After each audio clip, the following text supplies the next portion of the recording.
I'm sorry to say that this is our final session. I'm happy to report that this will be a final brief session. Our panelists have given us 3 gifts. First of all, they've given us a wealth of information: the state of the law, key groups, trigger events, information about the conditions of women, public opinion polling data, the particulars of media, users and their uses, even the part of first ladies. They've given us images, and we've heard that a share in revolution is living to some purpose. It's even its own kind of happiness. We've learned that it's difficult to give that up, but also that it's impossible to sustain. Second of all, we've gotten from our panelists acute analyses of the dynamics of the Arab Spring, about the popular uprisings in different places, about the big gap, the distance and the uncertainty between these popular uprisings and democratization, questions about what are the most important defining elements of democratization. Is it elections and parties, or the press, or civil society advocacy groups, the variable significance of quotas, and then the third and separate step, that is the relationship between institutions and participations and any sort of progressive policy outcome. We've had analyses of the strategy of progressive women and their opposition, analyses of some of the entrenched customary social and cultural arrangements that seem seriously resistant to politics. We've had a little bit of analysis of the foreign policy of foreign powers, and these analyses have all been enriched, or you might just say complicated, by comparisons across countries, and most interestingly, I thought, by comparisons across time. Finally, they've given us judgments of what are, after all, moving targets. Now, I'm talking not only about the judgments that we've heard from social scientists and professional observers, but also the judgments that reflect felt experience.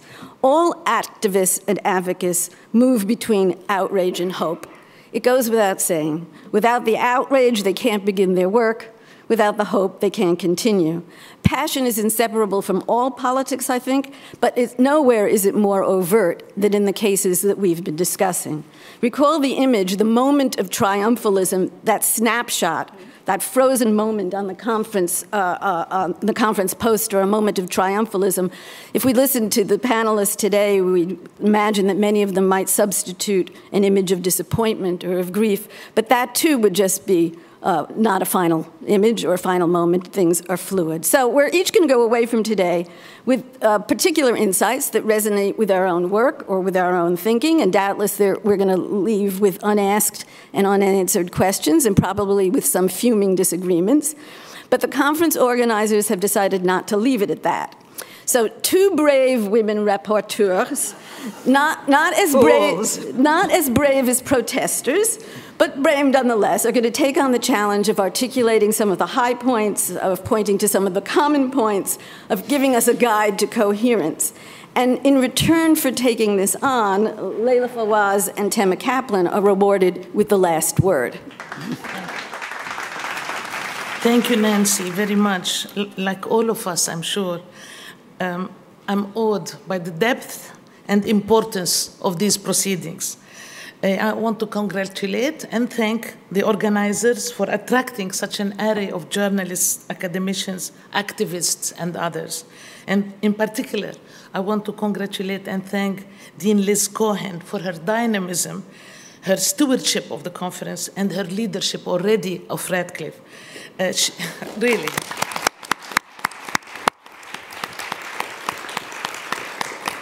Liz is the only reason I said yes to taking notes furiously all day and working so hard. Not a minute of peace for the 2 of us. We began the conference yesterday with a staged reading of Ibrahim al-Husseini's powerful Comedy of Sorrows. And I was reminded during the performance of another era in the life of the region when Cairo, Alexandria, Beirut, and others experienced similar surges of creativity and theatrical expression brought about by deep and complicated underlying political social changes. So much so in the Middle East, from Casablanca to Beirut to Baghdad. So much of it really has in common human endurance. That is what we see, resilience everywhere. here in the form of women coping with the past, acting for the future. Our panels have been superb at analyzing political activism and the promise and tribulations of shifts in the issues involving and affecting women and democracy. Speaker after speaker has warned us about oversimplification, warned us that turning points are not forever. I'm quoting from them, from various people, that there are reversals in the long struggle for representation, and that even small victories are sometimes very important ones in the long run. They already warned us that it would be mistaken to oversimplify and assume that everything before the revolution was detrimental to women. We got excellent practical examples today of that in the talks. And warned us not to assume that everything since the revolution will be promising and good for women. So much so that I would like to, impossible to repeat what they said or to even think of it, but simply to point out to a few areas of caution, questions that I have, for example. And it is not accidental, I think, that perhaps someone who lives abroad, like most of my career, I have been here, those of us who come from the region and who live abroad are perhaps a little more wary, a little more cynical and worried about great changes, such as those that are happening, than people who are living the enormity of what is going on. And this conference has the virtue of bringing people from the region or extremely deeply familiar with the region. And that is what brings the excitement of the last 24 hours. I think it is their presence, and I thank you for that. So one of the issues that was raised, that I found for me interesting and worrisome, is the role, the position, the reaction of women in periods of great changes. Are they, in other words, we're talking about public spaces, women in public spaces. What can we make of it when our speakers in different nuances have pointed out that older loyalties of kinship, of association, of religion, older loyalties still exist, so that women protesting in the public sphere about what looks like excitement about new ideas, new possibilities, are they doing it to join their kins, their associations, their fellow religious people, or is it really something completely new? I mean, it's something that I have no answer for, which is very interesting. Perhaps it is tied to an issue brought about by some, and more in the afternoon, issues of generational gap, potential of generation gap. In other words, is protest different for the young and the older? It is not simply that Twitter and Facebook and their equivalents are used by younger people, but is it really new ways to say the same old things, or is it that the young is characteristically and deeply different in their outlook to what is happening? And I have a very unscientific thing in mind to think about. Really, I'm taking you. We had a roundtable discussion at the center that I'm at the university at Tufts. And it was about Palestinian-Israeli issues. We had equal numbers of students discussing it. And one Palestinian sophomore really surprised me and shocked me, a young woman who told us, I am tired of the victimization of our parents. My friends and I do not want to talk about loss anymore. We do not want to talk about all the sad things that happened to them. We want to live. So I wonder if some of it is also in these photos and public spaces. Are there different reasons by different women, or is it that they meet somewhere in the middle? Another question raised in different ways over and over again today also is, to me, very interesting, which is that at the height of a revolutionary phase, it is perhaps harder to see how women and men suffer equally. And I was very impressed with how many panelists brought it up in one way or the other. Last night's play, the play last night, was very powerful. in conveying how a lot of men have very tragic lives like women. I couldn't breathe. I went out. It was so moving and so powerful. Both suffer. Men in the play yesterday, for those who were here, were eating garbage. One of them was trying to sound like a dog. The two of them, the two men, were unaware. They lived in a cemetery and were unaware of the enormous changing happening outside that cemetery in Egypt. My point simply is that are issues of poverty more critical here than those of men and women? It's not exclusive. It could be both. But sometimes in great moments of war or civil war or great change, exciting change like a revolution, we tend to focus on one group and not think of the suffering endured by others. So it was, I thought, very subtle in the conference that so many people brought it back and back. Notice how often it was in the play also last night. The factor was not religion. It was socioeconomic. It was the poverty of that group of people. I mentioned that, and I'll come back to religion. A third point to make here is that all the speakers, again, have been wonderful in conveying nuances of different kinds. One, the old regime, I mentioned before, has helped women in many ways, in education reform and in other ways. Let's not forget that. Let's not oversimplify history. Another is that revolution can be risky and degrading for women. Examples from Tahrir Square, many of you have heard these examples today. There are others. Also, revolution could mean the reversal of women's rights. Less women in parliament, more setbacks, it's something to remember.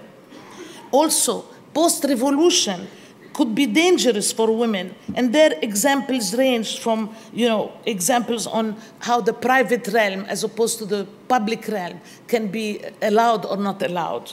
And women also could be the cause of oppression. An excellent example was made this morning about the Tunisian police officer who actually led to the demise of the Tunisian Bouazizi. So the nuances are there, and they're a warning also with regard to oversimplification. Again, I repeat, even in religion. Equaling the Middle East with Islam is simply not correct. There are more Muslims outside the Arab world, I'm sure you know that, than there are in the entire Arab world.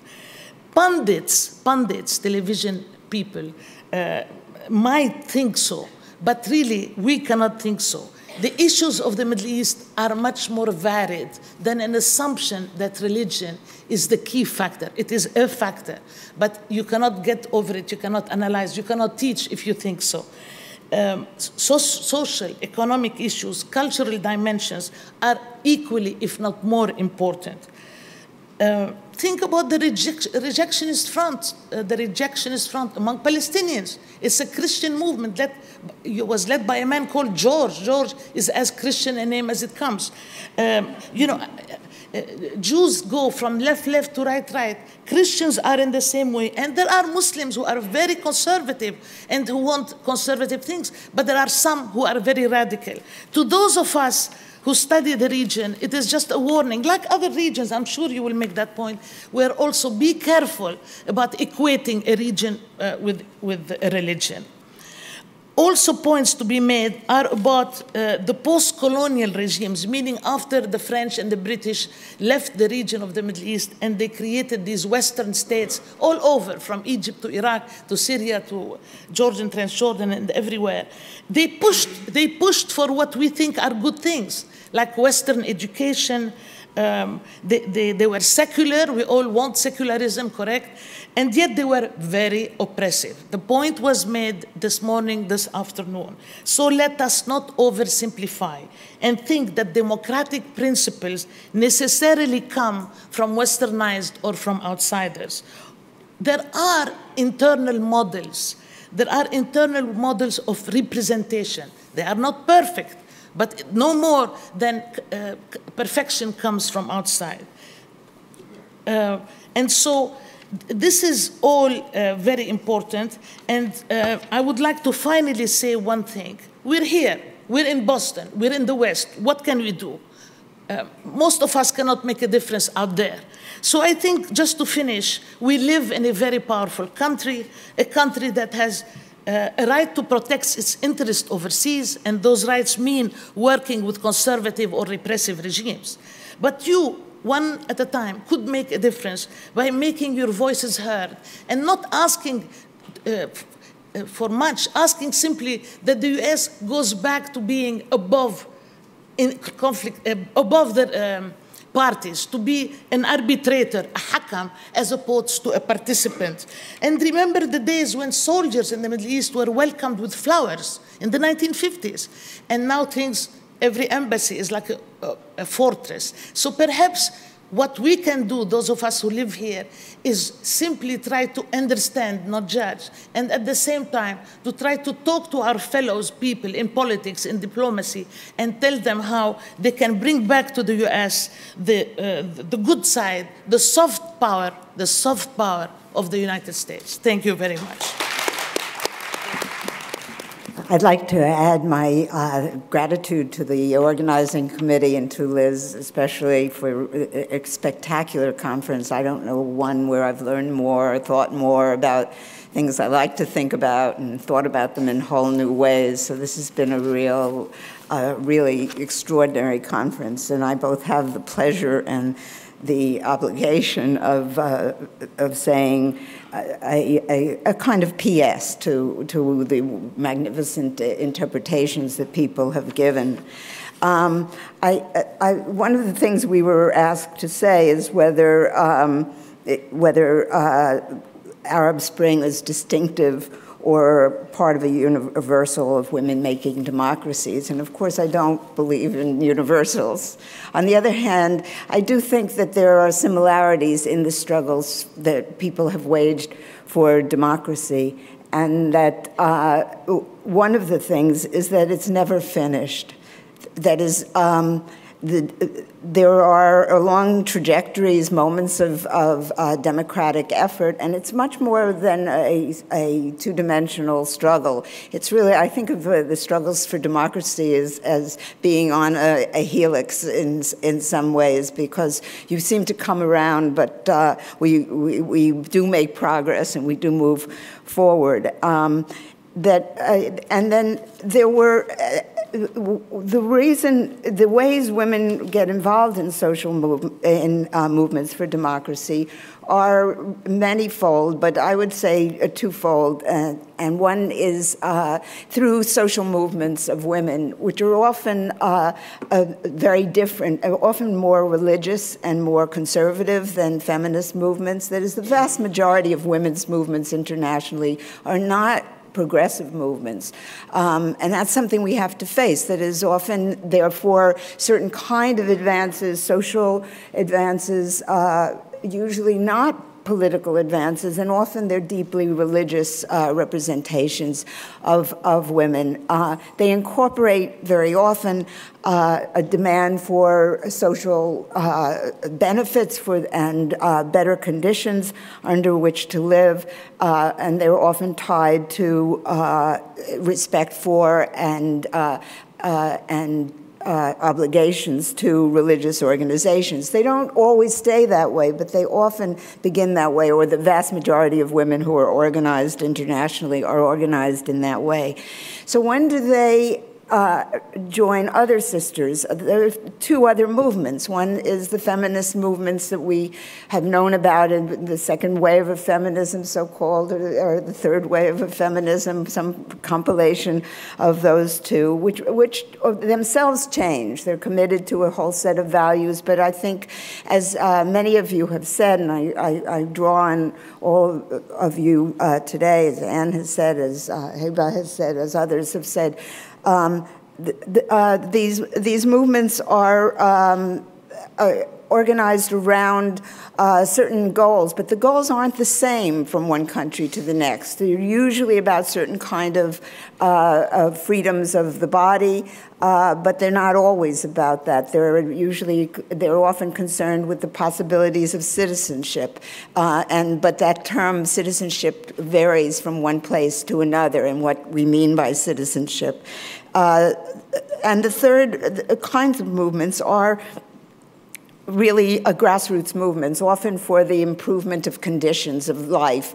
And sometimes those grassroots movements are feminist, sometimes they're deeply religious, but they're almost always concerned with the quality of life in their immediate communities. One of the political structures of those grassroots movements is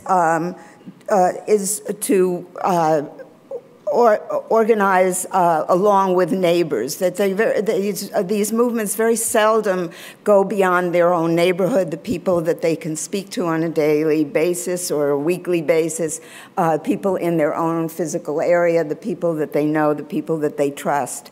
One of the things that Richard Hamilton, a sociologist who wrote largely in the 60s, argued that even in the United States there are socialist mayors, but the further away, there are very few socialist governors, until now we have one socialist, sort of socialist senator, but the further away people go from where they live and who they can contact locally, the more conservative they are. If they can knock on their door or talk to their children or talk to their husband or wife, they're more likely to make a kind of political commitment that's more, I don't even want to say radical, because it can be more deviant from their normal way of living. So one thing I would like to do is talk about democratic moments, and I think a lot of you have pointed in that direction. Democratic moments can occur over a long period of time, and I said I think it's in a helix. These democratic moments don't last so long, but somebody on the left, Trotsky actually, called them the festivals of politics, when people feel that joy of coming together and feel that possibility that is part of what they're doing. They usually, as some of you have pointed out, especially in the panel on space, they occupy particular spaces. And John Berger, the Marxist literary critic, has said people enter those public spaces to occupy a space that they can't yet occupy politically or militarily, or they can't take over yet. They can't take over an airport or a government building or the government itself, but they can occupy a space and create the pattern, the prediction of a new kind of government, of a new kind of life, and it goes beyond government, of a new kind of society. They can live that society in that public space, and I think that's one of the things we see in Tahrir Square, and we've seen it elsewhere. We see it we saw it in Argentina, in Chile, in Occupy Wall Street, in Real Democracy in Spain, which began in May 15th in 2011, that for a brief moment, for a few weeks, but also for a memory, for a history, they can occupy that space and create a new society. But then what do you have to do for democracy? You have to do two things, more than two things, but two basic things. One is you have to create representative institutions, and Shireen, others have talked about this. You have to create parliaments and courts and a rule of law that people can agree on. You can change those, but they're very hard to change, so you better get them right the first time, and you have to build into a constituency. And one of the things we've discussed is it's very hard to get women engaged in that, or permitted to engage in that process of creating those things. We idealize, to some extent for good reasons, some extent for bad reasons, the South African transition to democracy, but there, in the committees on looking into crimes committed under apartheid. One of Shireen and my friends, Sheila Menges and Beth Goldblatt, had to submit a gender submission to get the commissions to look into gender. For all of the highfalutin goals of the Constitution of South Africa, it still wasn't including women. It wasn't talking about how you talked about women and what happened to them under the horrors of apartheid. So you don't win it ever. You have to keep fighting for a process. In that process, there is also direct democracy and what we used to call participatory democracy. And those institutions also need building. Often those institutions are quite fluid. They're neighborhood organizations, they're organizations around religious practices, but in many of the newer movements, really since the 60s, people have attempted to put those together. The Argentines now call that horizontalidad, horizontalism. That is, and I call it anarchism because I wrote a book on the Andalusian anarchists. Basically, they're local organizations in which people can invest democratic practices. More women participate in those local organizations than they participate or fight to participate in political parties. That those local organizations can be federated, can meet together. The Madres of the Plaza de Mayo at one point organized, the group of mothers of the disappeared in Argentina in the late 70s and early 80s, organized groups, including women from Bosnia, and tried to organize mothers' groups from all over the world into some kinds of federations to speak to one another. We do it all the time, but we don't think about that as part of popular democracy, and it's an important part of popular democracy. Okay, I will just pick what I'm going to talk about. The last part would be Tahrir Square and the movements that are going on right now in Spain, in Argentina, in Chile. People talked about Arab Spring and Chilean winter. A lot of the students have been demonstrating, and they're demonstrating in some of the same places that the women demonstrated, that the women demonstrated in the opposition to Pinochet in the 1980s. Feminists there, or as part of Women for Life, developed a statement called Democracy in the Country and in the Home.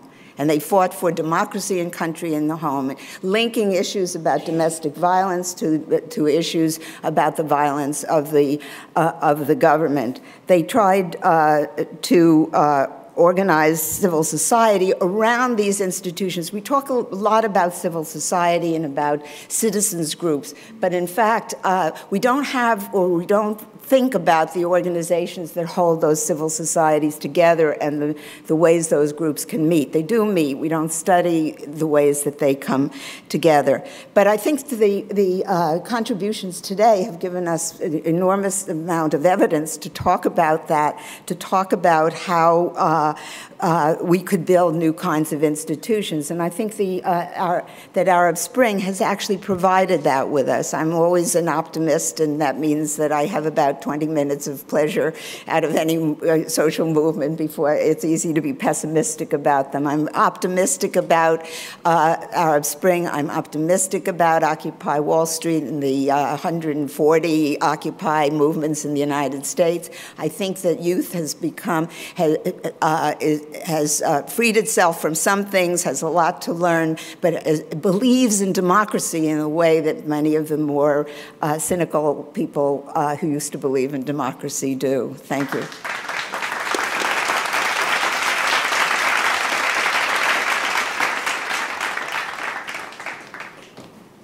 Dean Cohen and I are the only things that stand between you and a very well-deserved reception, so I will be extremely brief. I believe she will also.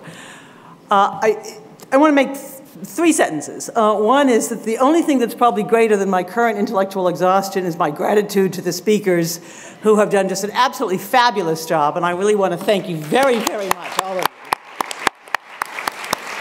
And to the Radcliffe Institute staff and to all of you out there who've asked terrifically interesting questions. I'm beat, but it's a kind of an exhilarated exhaustion. And there aren't too many moments in our intellectual lives where we really have that combination of being totally wiped out and totally full of ideas that we want to continue talking about.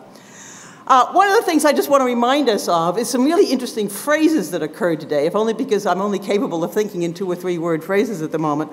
Feminization of authoritarianism. Collective awakening from last night, the shibboleth of difference, cultural cloaks, public happiness. I have a long list of them, and actually I'll spare you the rest of them, but if nothing else, we've got some really eloquent interesting phrases that open up huge questions, never mind all the more extensive comments we've had. The analytic questions we're left with, we've already heard about, so I'll say nothing more except to remind you, what's the relationship between similarity across cases and across time, and differences across cases and across time? Each one is unique, but none are totally unique. I'm not even sure that's grammatical, but nevertheless. And the political or activist or normative question seems to me is the one that I want to end with, which is how do we build on that extraordinary, unifying, exhilarating moment of, I think, what was called public happiness, in which men and women come together, old and young, secular and religious, rich and poor, and so on.